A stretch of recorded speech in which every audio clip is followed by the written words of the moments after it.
For decades, the rule was clear. Control the dollar, control the world.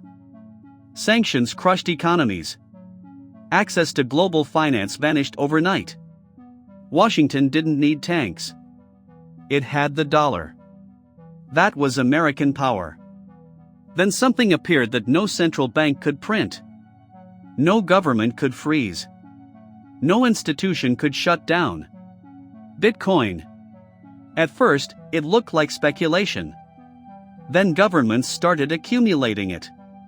The United States holds over 200,000 Bitcoin. China stands close behind. Even smaller nations moved in. This isn't hype. It's strategy. Because money is the foundation of dominance. The dollar built alliances and enforced punishment.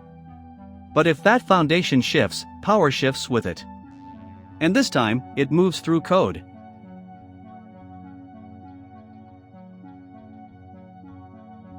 For decades, American dominance rested on one pillar, the dollar. Then a new threat surfaced.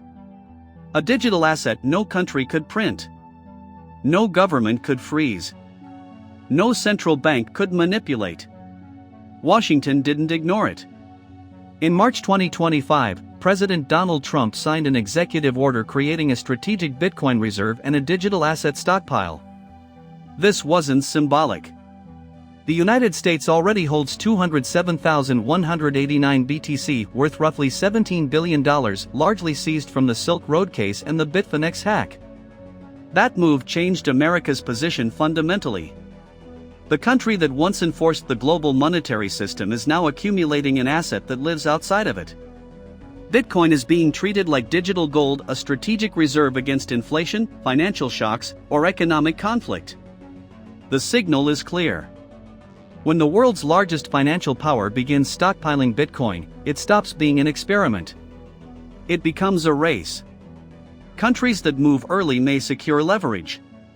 Those that hesitate risk losing financial influence in a shifting era.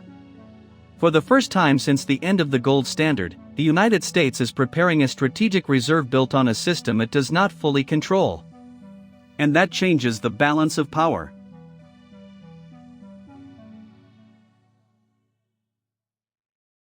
The challenge to American dominance isn't coming from within. It's coming from abroad. China, Washington's primary geopolitical rival, holds around 194,000 Bitcoin, worth roughly $16 billion, much of it seized from the Plus token Ponzi scheme. The United Kingdom controls about 61,000 BTC, valued near $5 billion. Even Bhutan quietly entered the game, mining Bitcoin with hydropower since 2019 and accumulating over 13,000 BTC, now worth more than $1 billion. This is not random. It is redistribution. Unlike the dollar, Bitcoin cannot be printed at will. Its supply stops at 21 million. Every coin secured by one nation is permanently removed from another. That changes the math of power. Early accumulators gain an asset immune to sanctions, resistant to inflation, and outside foreign control. And here's the danger. Today's Bitcoin distribution could shape tomorrow's balance of power. This is no longer about nuclear stockpiles. It's no longer about oil reserves. It's a digital arms race, one that could define financial dominance in the 21st century.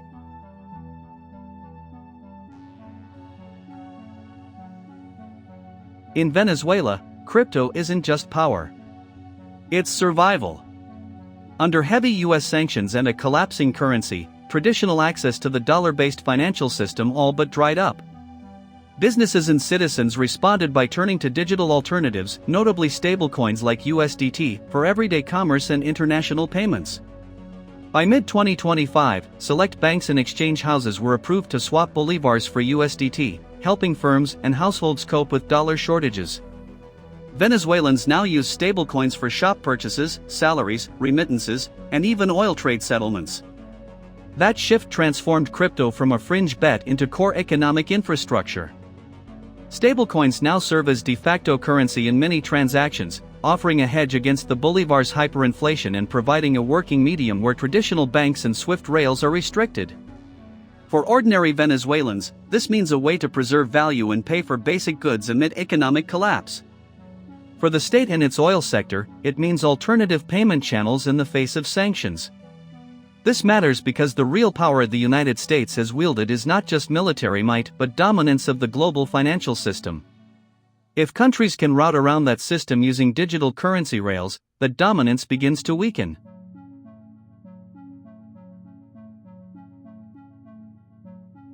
History makes one thing clear. Reserves determine power. In the 20th century, the nation with the largest gold reserves anchored the global financial system. Gold built trust. Gold backed currencies. Gold defined leverage. Now a similar pattern begins to form. But this time, the asset isn't gold. It's Bitcoin. The accumulation is already underway. Governments secure Bitcoin through seizures, mining operations, and strategic purchases. The United States holds more than 207,000 BTC. China stands close behind. Other nations follow. Even El Salvador made Bitcoin part of its national strategy. This is not random adoption. It's positioning. If Bitcoin evolves into a global strategic reserve, ownership becomes leverage. And unlike the dollar system, this leverage cannot be expanded through printing or reshaped through policy. That creates a historic shift. For the first time since the end of the gold standard, the world may be watching a redistribution of financial power in real time. And this time, dominance may not depend on who controls the dollar, but on who controls Bitcoin. For decades, global power followed one rule: control the world's reserve currency, control the system. The dollar gave the United States unmatched leverage, from sanctions to financial stability. But now, governments are accumulating an asset they cannot print or fully control. The US holds more than 207,000 Bitcoin. China stands close behind. Smaller nations are locking in positions. The distribution is happening quietly but permanently. If Bitcoin becomes the strategic reserve of the 21st century, power will no longer depend only on who prints money, but on who secured it first.